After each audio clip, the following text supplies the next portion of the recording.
For centuries, surfing has held great importance to the native Hawaiian people, riding large boards called olos and alais made from koa wood. Surfing was used as a way for these people to connect with their religion and heal. Over time, surfing was brought over to America, where its popularity flourished.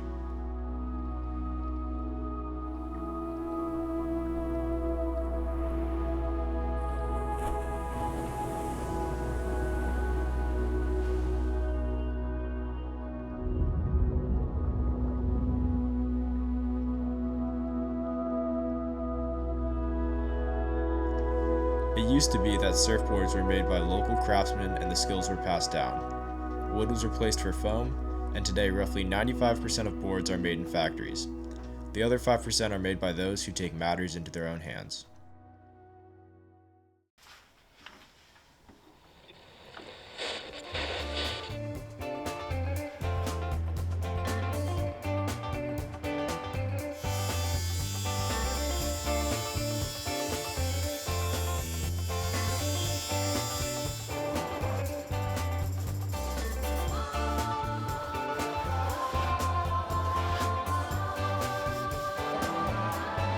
Makes it create a lot of lift, really lively and maneuverable. This nose template, I've been using this since about '88.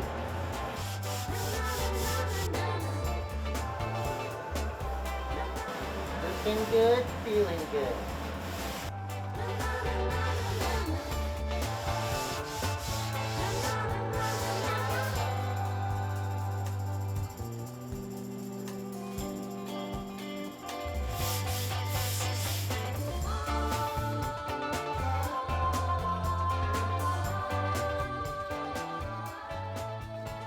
Five, six.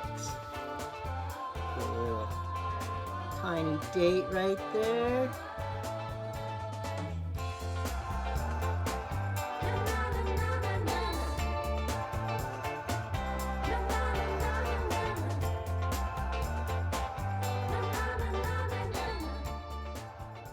My name is Jeremiah Gallion, owner of Sunlight Surf Shop. We sell boards made all over the place. We try to keep a lot of stuff local, or at least California made. We've been here 39 and a half years.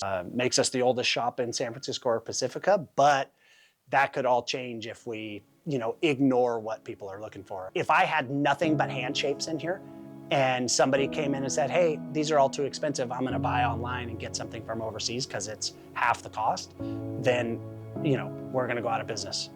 Most Americans are more interested in price than they are in craftsmanship. It's a real loss for us as a society, both given our historical foundations, but also just what it's going to mean moving forward into the future. If all we have is a mass production society, profits aren't leaving the community and going elsewhere to wherever corporate headquarters are. We're such a cottage industry, the surfboard industry and other little cottage industries like fabricators and that stuff.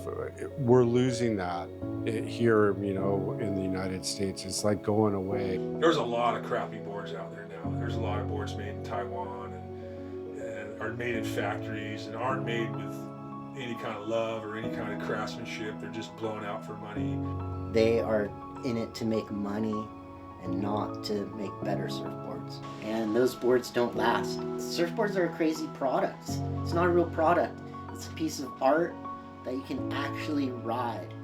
It's functional art. It's kind of a lost cause for somebody to be a successful hand shaper. It's akin to the cell phone, smartphone, and then going back to the days of the typewriter and the rotary phone. Like, there's no going back. A hand shape will never be as perfect as a computer shape. And that's kind of the beauty of it. I've kind of learned to just let go of forcing everything to be perfect. It feels like I'm giving life to some beautiful thing because it's transferring through my hands and my love and my passion of the surfboard. That's the cool thing about being a shaper and knowing a shaper and going to shapers is to be able to continually progress and refine and fine-tune, what it is you're after. All I want to do is to make what they're like visualizing and use my hands to make that. It's incredibly low margins in the industry, but the return I get is enormous from working with individuals. And I don't want to make a board for somebody if I'm not like producing a quality item, you know what I mean? Because it's a lot of money when I sell a board. Like if I sell a board like this, you know, it's going to be $700-800, and you know, I'm not rich. I know that's a lot of money to people. You know what I mean? So I want my heart to be in it. I want to feel good when I'm done. Being a shaper is a big responsibility to the community, for sure. I could sell a bunch of cheap stuff, foreign surfboards, mark them up 800%. I'm here to make surfboards, and if you want to remain authentic, you make surfboards and come up with new surfboard designs. It's not about selling cheap products. You know, you don't see a lot of rich shapers out there in the world. They're not doing anything humanitarian unless you ride waves. If you ride waves, shapers are gods. They're awesome, and they're giving you the tool that you need to go have the most fun you've ever had.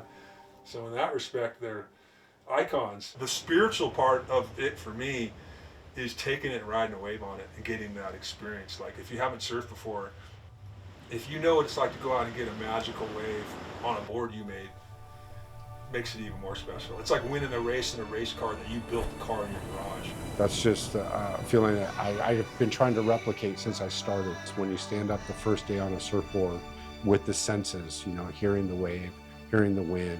I'm chasing that still. I'll chase it to the end.